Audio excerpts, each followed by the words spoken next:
Your physique is a reflection of you. In fact, the whole world around you is simply a mirror of your existence, your frequency, and what sort of energy you put out into the world. So we're going to break this down and what I actually mean by this concept so you can utilize this in your everyday life to become a better version of you. If you are new to the channel, welcome. My name is Tom Sergey. I run the Gorilla Platoon, which is an online physique transformation program where we get results like this each and every week and then we speak about them online. You'll notice mostly on this channel, we do talk about specific tactics. We pulled this much calories on this day. We increased cardio on this day. But that sort of stuff is all needed for sure, but it is not the underpinning thing that will get the results that we get. It is simply the mindset and the concepts around it. There are millions of fitness channels and even more so videos on how to get in shape, yet a large population of this world are not in shape. And that's because the tactic is really not the problem. They are the problem themselves, specifically the mindset. So let's cover what we had for you in this video. The first thing I wanted to discuss in why your physique is a reflection of you is because how you do one thing is how you will do everything. How your physique looks and the attention you're willing to give it is the same attention you will be willing to give to your work, to your craft, to your purpose, to the people around you that actually care for you. How you do one thing is how you do everything. Now, let's say for argument's sake, you have woken up in the morning. You have decided not to make your bed, and you're like, fuck it, I'm not going to make my bed this morning. I know David Goggins says make my bed, but fuck it, well, what does it really matter? You don't make your bed. Then you go into work, and you didn't make your bed. So when you go into work versus the guy that did make his bed, who's going to be in a slightly better mood if we kept everything else the same? The guy that made his bed because he feels like an ounce of pride about himself, and the guy that goes in that doesn't have it. They both then step on a call which they need to close, and one of them, they're both neck and neck, they're going quite well, but then the other guy, the guy that made his bed, just had that ounce more of enthusiasm and pride about himself that he said the right thing at the right time. And I know this is quite speculation, but he then gets the sale, whereas the other guy didn't. And it's not the end of the world. You don't do many more sales calls in the day, not the end of the world. However, who's going on a little bit more of a level now? The guy that made his bed and the guy that then made the sale, or the guy that didn't make his bed and didn't make a sale? If we kept all things equal. Then we fast forward to lunchtime. Now, neither of them brought food to work. They thought, I will get it out on the move. So they go out to the local shop to go and purchase some food. And they both go into the supermarket. Bearing in mind, one guy is in an act of discipline and winning. What type of food do you think he's going to go for? Well, eating the boring, the plain, the chicken, the rice, the veg is going to be a lot more appealing to somebody that has already got some wins under his belt and is already in a mindset frame of discipline versus the individual that's not having an awful day by a long shot, but doesn't have an amazing day either.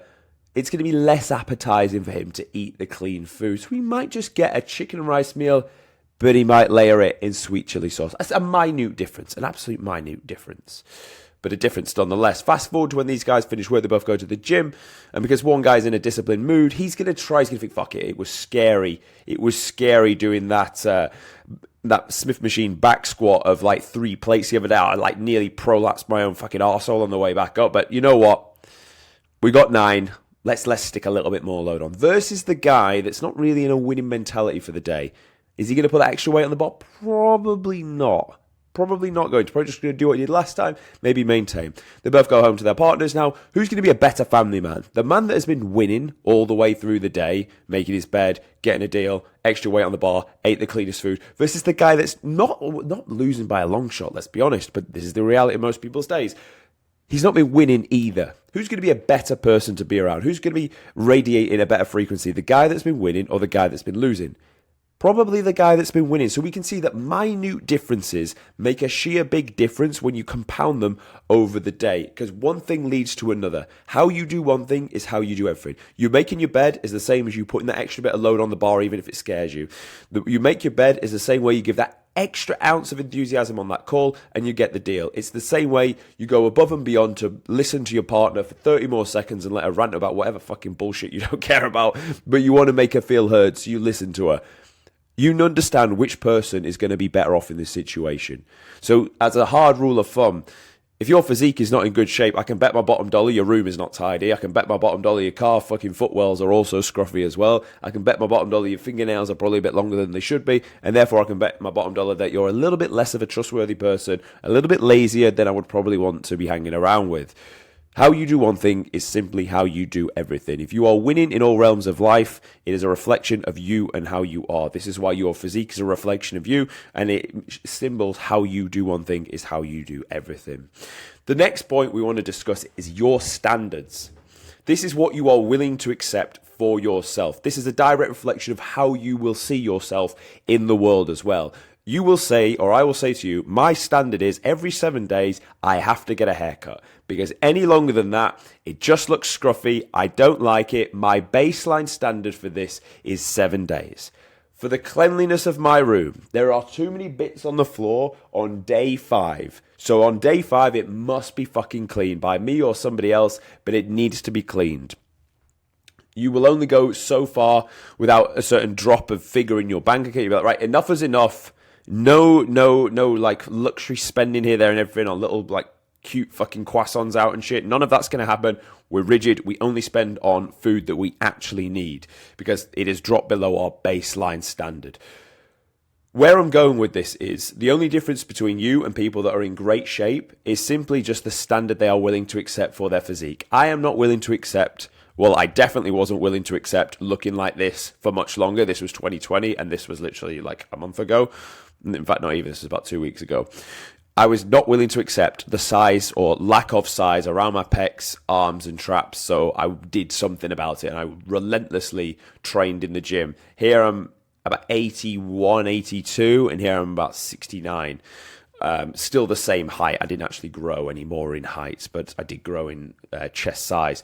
So anyway, I was not willing to accept the size difference between the two, and I worked relentlessly to do something about it. I'm also not satisfied with the level we're at now, and I definitely think we can still get bigger, especially across the upper clav and the arms as well. So we're not willing to accept those standards. The same will go for most people. The same goes for everyone in these images you see here.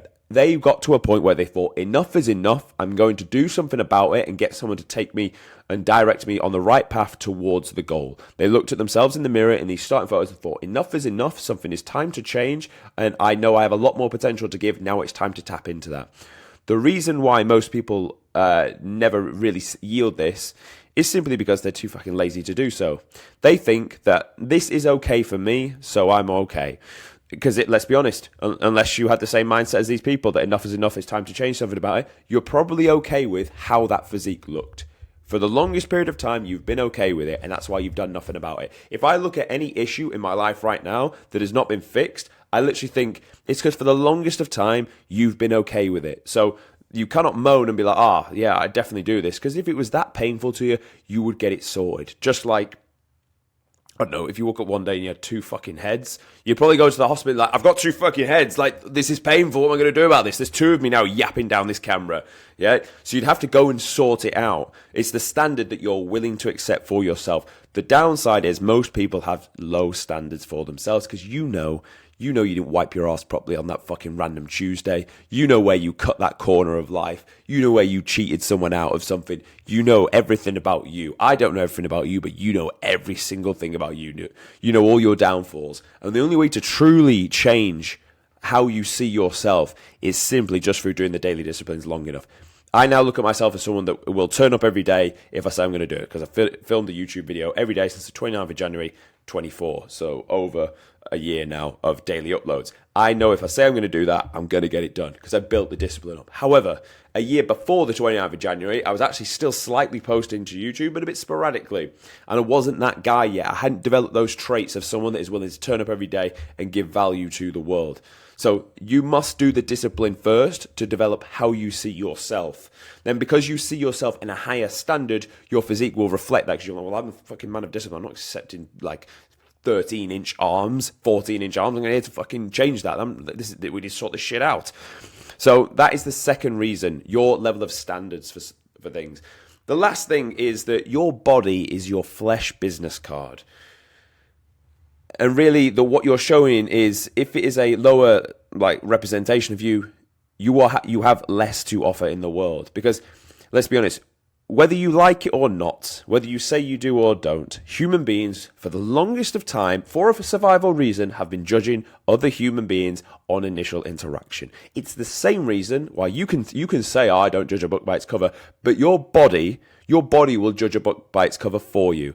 If you see an attractive woman, you may, or you probably will, get aroused in some way, shape, or form. But if you see a less attractive woman, you won't. That is your biological body already like viewing somebody at face value, viewing somebody off their image. You would do the same if you met someone on the street. You would do the same if you met someone in a fucking three-piece suit. You, for the longest of time, have been judging a book by its cover. So play the fucking game that we're all playing and get yourself in great shape. That's why people will perceive you in a greater light. They'll believe you're more trustworthy, more a man of discipline, because you put the time and the work in. This is like, you can put the best fucking suit on. If you're out of shape, it just does not look as good. I could put a fucking £10 Morrison suit on. Because I've done the work to get in shape, I'll still be able to rock it okay, versus the fat geezer in a full three-piece Gucci. Don't get me wrong, I'd much rather be in a three-piece Gucci. However, if he's fat, it don't fucking matter, because he's still not going to be able to rock it properly anyway. He's still going to get looked at that he's fat and there's something wrong with him because he's fucking lazy and he's not in good shape. Now, this is not me shaming fat people, although, I don't know, maybe now we can do that in 2025. But this is the point I'm making is, everyone will see you at face value. Your physique is a reflection of you. It is your flesh business card. It's your chance for people to see what you are about in the world. Give people something good to fucking look at. You only get one body, you only get one life, so you may as well put the work in to enjoy this human body thing that we get. It baffles me that people are just willing to just throw that aspect out of life away. If you've ever looked in the mirror and thought, I look good today, you feel 10 times better than if you're, oh God, I feel flat, I feel skinny, I feel soft. There's no worse feeling. So put the work in so you actually look and feel like a fucking impeccable man. And that is the 3 reasons why your physique is a reflection of you and why you want to do something about it, to raise your standard and to live a better, happier, healthier life. So hopefully you found this video useful and you are ready to go and take action and do something about it. If you did, subscribe to the channel and I'll see you motherfuckers tomorrow.